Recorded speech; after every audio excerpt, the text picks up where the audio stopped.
It's another canning video, and today we're going to be doing delicious, tangy barbecue baked beans. And I'll mention that this baked bean canning recipe that we're doing is based almost entirely on the recipe from Diane Devereaux, aka the Canning Diva. And for lots and lots of great canning recipes and information, check out her website at canningdiva.com.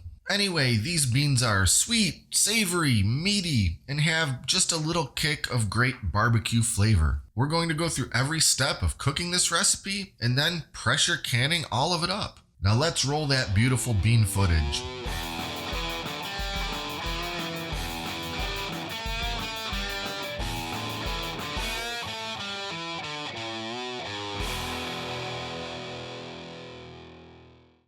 First, let's take a look at all the ingredients I'll be using to make my baked beans.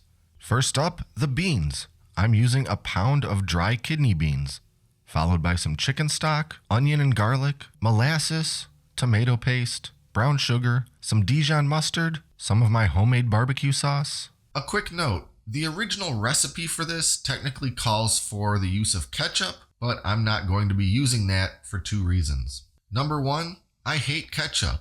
I don't even particularly like saying the word. So I tend to use barbecue sauce as a substitute for a lot of things that would otherwise call for the devil's nectar. And two, these will be delicious as barbecue baked beans. A little tangier, a little zestier, the perfect side dish for grilling season. Next, a little apple cider vinegar and soy sauce. Then about 10 ounces of uncured thick cut bacon and some dry seasonings. Kosher salt, cayenne pepper, and black pepper. I'll start with some prep work. I just need to chop up that onion, and I need 2 cups of it. And then I'll mince up 6 cloves of garlic. And for the bacon, I'll cut it up into pieces that are somewhere in the neighborhood of 1 inch long. Now for our navy beans. As with any dried beans, it's always a good idea to take a good look through them, because it's not uncommon to find tiny stones or other bits of non-bean debris mixed in with them, and you definitely don't want to bite down on any of that later. These look pretty good. I did find a couple little deformed mutant beans I'll pick out of there, but otherwise they're good to go. I'm going to give these beans a quick rinse in some cold water, and then strain out that water and add some new water before moving over to the stove. I'm going to bring this water up to a boil and let it boil away for 5 minutes.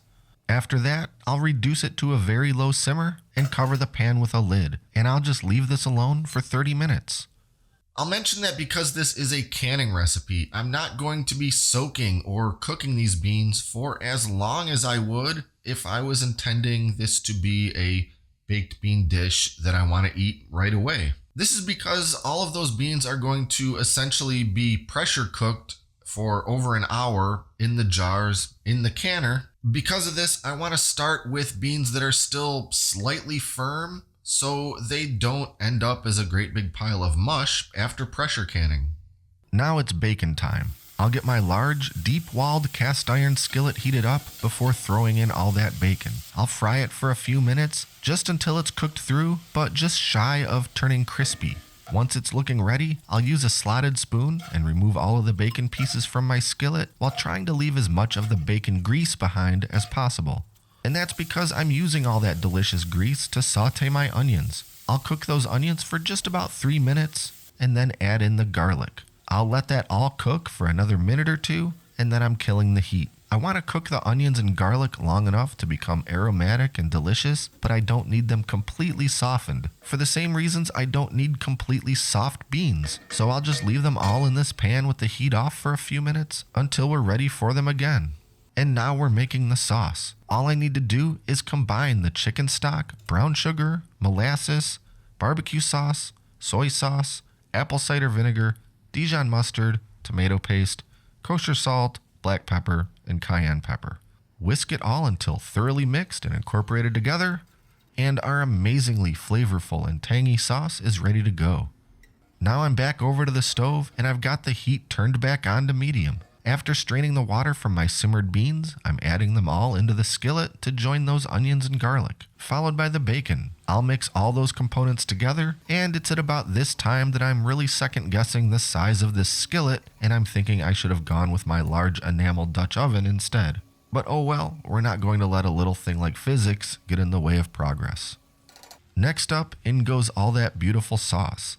Again, I'll stir everything together very well, and then let the mixture come up to a high simmer for 2 to 3 minutes, stirring frequently. At this point, I don't really want to cook all of this anymore in the skillet, because the sauce needs to be on the thinner side for canning, and again, I don't want everything to be especially soft before going into the pressure canner. Now our baked beans are ready, and it's time to fill our pint jars. I'll start by using a slotted spoon to fill the jars most of the way with the more solid parts of the mixture.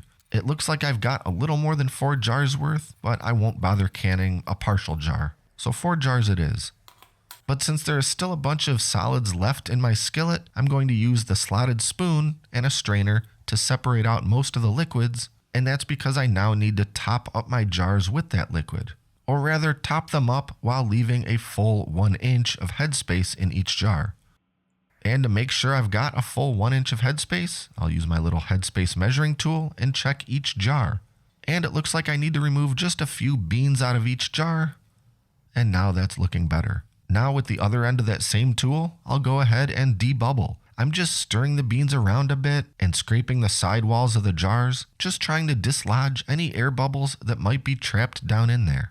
Next is the very important step of wiping the jar rims. Using a damp paper towel, I'll thoroughly and carefully wipe the top edge of each jar, making sure to get every last trace of food residue off of there. If any residue is left behind on these rims, it will obstruct a proper seal between the lid and the jar. So I'll keep wiping until I no longer see anything on my paper towel. And now to put on the lids, followed by the rings, screwed down snug or finger tight, but not overly cranked down. A quick note about the jars and the lids. The older, more conventional methodology dictated that jars and lids had to be sterilized by boiling every time, no matter what. But in more modern times, the jar and lid manufacturers, particularly the big ones like Ball, no longer say that it's required in all cases, and in fact, don't recommend boiling the lids anymore, as it may damage that rubber seal. And as for the jars, if they're going to be processed by water bath canning or pressure canning for a certain amount of time or longer, then they end up getting sanitized and sterilized in the very act of that processing. For these beans, I'm going to be effectively pressure cooking these jars for 75 minutes. So I have not taken any extra steps to specifically sterilize my jars before using them today. The jars are clean and the lids are brand new, but none of them have been boiled. Finally, we're moving over to the pressure canner. And while every pressure canner may be a little different and you should become familiar with the directions and requirements for your specific model, mine requires starting out with 3 quarts of water, as marked by an engraved line that is probably impossible to see on camera. So with my 3 quarts of water in, I'll just start loading it up with the jars. I want to make sure the jars are sitting flat and not wobbly, and that none of the jars are touching each other or the outside walls of the canner. And now the canner lid goes on, and my heat gets turned on to high. At this point, I just have to let this thing come up to temperature until it begins venting.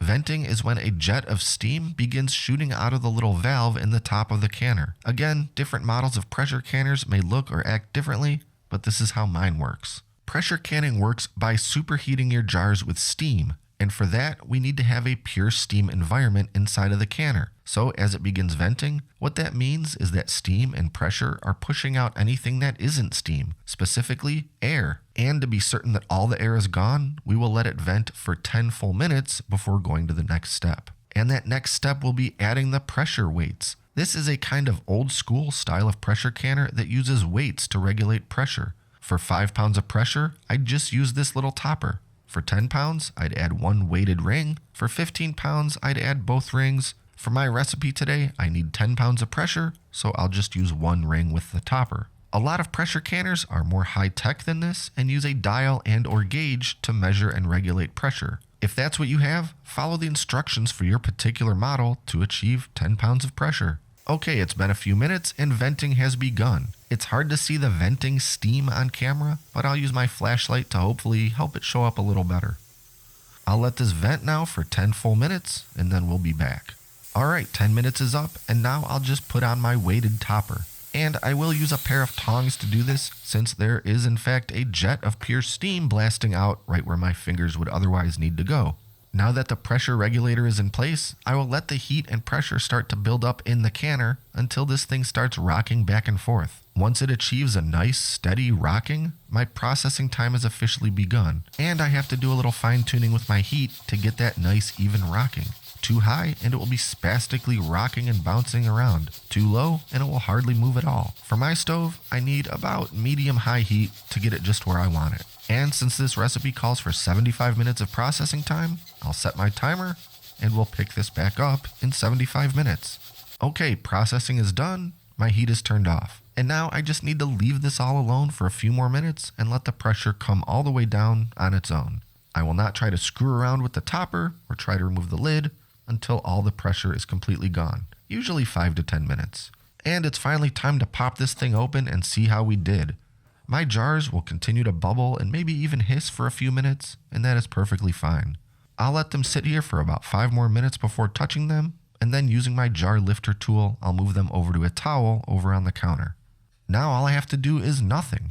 I'll let these jars sit here and come down to room temperature before I touch them or do anything else. This will take several hours, and over the next little while, I'll expect to hear a satisfying pop from each jar as the lid gets sucked inward, signifying a sealed jar and a successful canning. As always, if any of my lids do not seal, it means that for some reason the canning failed and that jar is not considered shelf stable. That sort of thing doesn't happen often, but it happens sometimes, and it happens to everyone. And when it does, I just stick that jar of food in the fridge and make sure to use it first. In the case of my 4 beautiful jars of barbecue baked beans, all the jars sealed perfectly and are now in the pantry ready to be used whenever I want. Well, all except for the one I decided to pop open and eat for dinner the next day. So that's about it. Check out the video description below for a link to the full baked beans recipe and canning instructions. And I'll also put some links in the video description to some of the canning gear and other things that I used in making these baked beans and canning them. Be sure to like and subscribe to stay up to date with all our latest stuff, including future canning videos. Thanks for watching, and until next time, I'm John, and this is Great Lakes Country.